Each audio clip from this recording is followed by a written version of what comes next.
پاکستانیوں اسلام آباد میں سینیٹر مشتاق جب فلسطین کا جھنڈا لے کر احتجاج کر رہے تھے تو وہاں پر کچھ غیرت مند پولیس والے آئے اور ان میں سے ایک غیرت مند پولیس نے سینیٹر مشتاق سے کہا کہ تمہیں اگر اتنی فکر ہے فلسطین کی تو غزہ چلے جاؤ، اس کو اب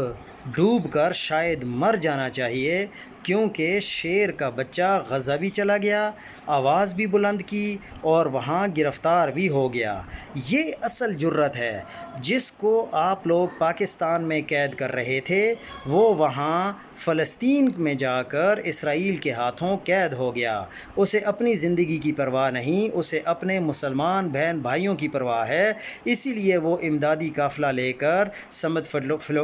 فٹولہ کے ذریعے وہاں پہنچا اور اسرائیل نے چاروں طرف سے گھیر لیا اور اب تمام کے تمام تقریباً 40 ملکوں سے زیادہ کے لوگ وہاں پر گرفتار ہو چکے ہیں۔